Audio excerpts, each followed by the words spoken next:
20 menit ke atas. Betul, dan apakah ini kan kembali terjadi karena RRQ Sena, sang pemuncak klasemen dari Average Conference akan bertemu dari Bigetron Beta yang bahkan pernah menjuarai MDL Yes. di season yang ke-6. Betul banget. So, ini dia untuk permainan kita di match kedua game pertama antara teman-teman dari RRQ Sena melawan Bigetron Beta dengan 10 hero yang telah dipilih oleh masing-masing tim. Oke, dan pasti lini belakang ini bakal jadi ancaman besar ya karena munculnya Ian dengan Hellcard-nya, dan ini dia game yang pertama, match kedua kita di hari ini. Yes, dengan dimulai seperti biasa. Jungling terlebih dahulu, tapi kalau untuk jungling power ya, entah kenapa aku ngerasain bahwa kedua belah jungler ini bakalan cepet banget sih. Untuk ngambil ke arah buff-nya, ngambil ke arah creep-nya, karena Deadly Stinger sama Jab gitu. Oke, dan nampaknya kali ini juga di arah middle emang udah kebiasaan sekarang ya, bahwa mid laner ini udah mulai jalan bareng sama XP-nya. Dan romernya dibiarin clear sendirian. Iya, dan untuk sekarang bahkan untuk dari arah mid lane-nya ya, damage potensial untuk di arah early game aku akan katakan agak besar di tangan dari Valentina. Tapi untuk dari segi range power dan juga CC, Marsha lebih oke sih menurutku. Apalagi dengan kayak energy impact sekali, pukul sekali basic attack udah stun. Ya walaupun sebenarnya juga dari Free Strike bisa di-copy banget ya sama Ya. dan QT-nya.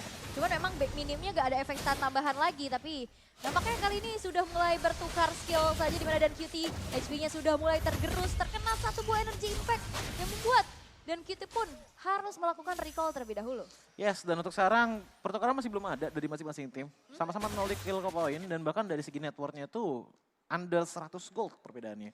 Jadi mungkin gak bakalan ada terlalu banyak perbedaan dari segi gapnya, entah itu XP ataupun goldnya, sampai mungkin kontes ke arah turtle atau ada team fight yang dipaksakan oleh masing-masing tim. Karena kalau aku melihat untuk dari segi early powernya, ini RRQ Sena sebenarnya masih punya sedikit chance untuk invasi ke arah jungle area dari Bigetron Beta. Oke, ada invasi jungle tapi memang belum kelihatan ya sejauh ini karena sebenarnya kayak Hellcard juga tipikal yang butuh banget item dulu. Ya. Nantinya dari RRQ Sena mereka punya power di mid to the late game harusnya. Dan Bigetron Beta mereka masih coba untuk mengontrol dari early-nya juga. Dan belum kelihatan sih power pick off dari Shen yang masih level 3. Meanwhile, the top lane 2 versus 2. Clear cepat sudah menjadi sebuah jawaban untuk Narashi.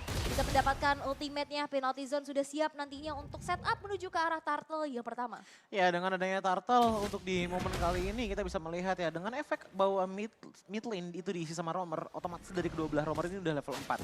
Jadi engagement bakalan lebih kuat lagi, tapi bentar, yes, Shen baru level 4. Yap, dan Beauty kali ini membuka adanya sedikit Primal Red yang langsung membalaskan walaupun Narashi di depan sana harus ditumbangkan dengan reverse blood yang diciptakan oleh Okta di lini belakang tanpa tersentuh. Tapi RRQ Sena mereka nggak punya resource lagi. Mereka akankah mau coba untuk maksa ke arah turtle yang akan dikontes karena nampaknya Bigetron Beta kali ini bakal coba untuk langsung mendapatkan turtle yang pertama dengan Shane menjadi sebuah zoning out. Sehingga fokus dari RRQ Sena pun ke distract dengan munculnya Shane. Ya, pertukaran dari satu Narashi dan juga turtle menurutku ini sedikit diuntukkan oleh teman-teman dari Bigetron Beta. Walaupun dari segi goldnya emang masih di-lead oleh RRQ Sena. Namun satu hal yang harus kita ingatkan adalah ini Yans bawanya tuh ke arah Swift. Ini Dona Plus juga Swift. Little Ignition, tapi wait, yes. Dona juga pakai Swift. Jadi benar-benar memaksimalkan banget dari segi attack speed dari kedua belah hero ini. Namun yang paling penting adalah kalau kita ngeliat ke arah lawannya, output damage dimaksimalkan oleh Washipol dengan menghadirkan trail, ditambah lagi dengan adanya Little Ignition. Sama-sama Little Ignition sih, tapi menurutku untuk early power Pakito itu lebih kelihatan dibandingkan dengan Yans. Wow, bahkan kali ini Tyrus Revenge Foot Flicker dan Tyrus Lejang masuk. Mempanis keberadaan dari Shin yang sedang bersembunyi di dalam satu buaran rumputan. Insting Roamer. Itu kalau nggak ada siapa-siapa, itu bisa buang flicker sia-sia loh. Dan bahkan gak cuma buang flicker sih, tadi kan Dark Neville juga dinyalain. Resource-nya tuh bakalan kemakan banget dan ngebuang mungkin ya satu menit ke depan lah bagi teman-teman dari RRQ Sena. Namun satu hal yang pasti, ini udah mulai merata nih dari segi KDA-nya teman-teman dari RRQ Sena. Yep.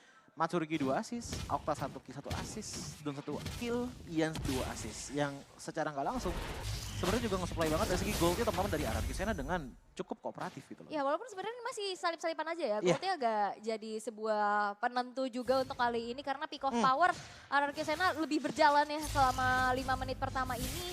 Plus dengan dibalesin dengan objektif. Tadi Turtle di-secure sama Bigetron Beta. Plus tadi ada Narashi di arah atas, dia nge-plating hampir setengah loh. Ya, setengah sebenarnya menurutku itu lumayan besar. Apalagi udah bisa ngebuat goal swing ke arah Big Run Beta ya. Tapi tipis-tipis gitu loh. Karena kalau kita lihat untuk dari potensinya Idit pun juga sebenarnya nunggu gitu loh momen yang tepat untuk bisa menggunakan Primal Wrath-nya. Nggak bisa asal-asal untuk digunain lawan ke arah Narashi. Apalagi dengan early power seperti ini. Ini sebenarnya lebih baik diefektifkan ke arah Dan Cutie. Oke. Atau mungkin ke arah Shive. Atau Shive ya bacanya. Iya. Aku baca dulu Shive lagi. Oke, tapi untuk setup menuju ke arah Turtle yang kedua sekarang sudah mulai dilakukan. Nampaknya arah Qsena.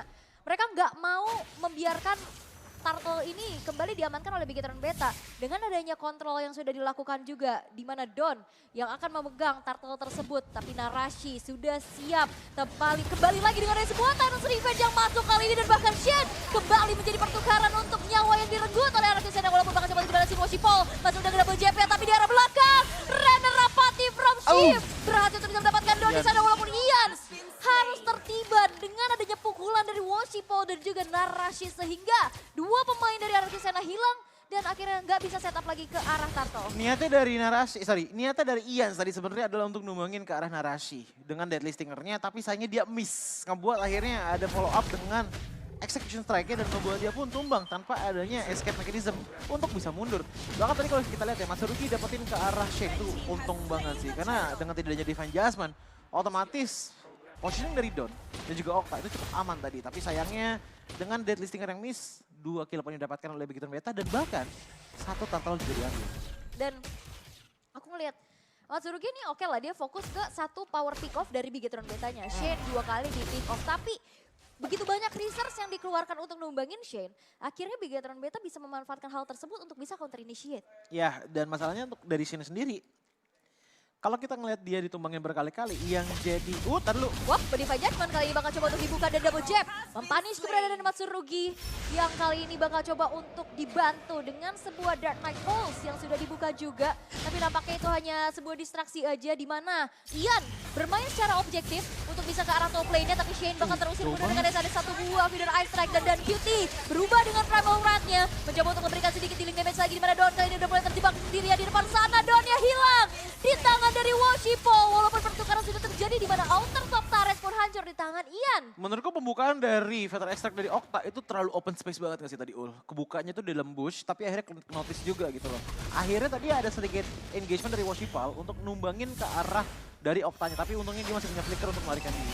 Yap, dan nantinya kalau misalkan keberadaan dari Ian nih mau coba untuk targeting ke arah core dari Bigetron Beta, contohnya Shift. Ini bakal berat tapi dengan ada Tidal Rage kembali masuk. Shin again menjadi 1 nyawa yang direnggut, tapi penalty zone kena 3 orang sekaligus di depan sana di mana Oktanya berhasil dihilangkan dan level dibuka dari Ian. Mencoba untuk mengambil ini belakang tapi nampaknya diurungkan niatnya karena terlalu banyak target sehingga Ian harus kembali pergi dengan adanya sebuah shadow transition ke arah belakang. Cara yang sama, di tempat yang sama, Shane 3 kali ditumbangkan dengan adanya inisiasi dari Matsurugi.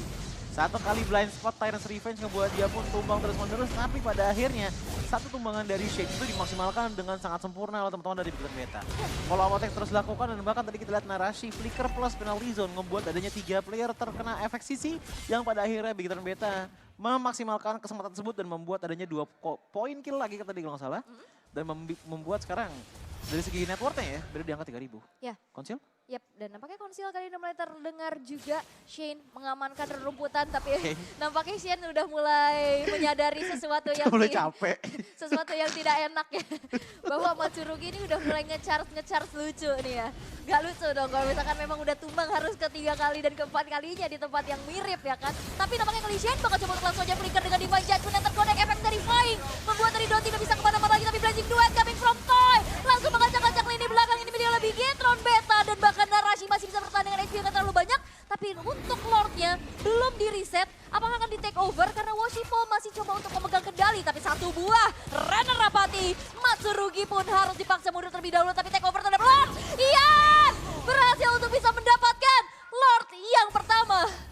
Dengan adanya takeover yang dilakukan oleh teman-teman dari RRQ Qsena, niatnya adalah untuk bisa mengambil ke arah Lordnya. Apalagi dengan mengingat bahwa Blazing Duet tadi berhasil menghilangkan sekitar 70% darah dari teman-teman Bigetron Beta. Membuat ada yang fall off dan recall, tapi ada juga yang mencoba untuk gambling maju ke depan sana dengan kondisi darah tipis. Ini Ian suka bikin geser Iya, teriaknya. emang Ian sini loh yang nggak Devin, nggak Cipi, nggak Aul, semua teriak kayaknya. Kalau ngeliat dia. Karena momennya bagus banget gitu loh. Iya. Kemarin kan dulu momen split push. Split push. Ini momen curi-curi loh. Wah banyak pencurian terjadi di hari ini ya.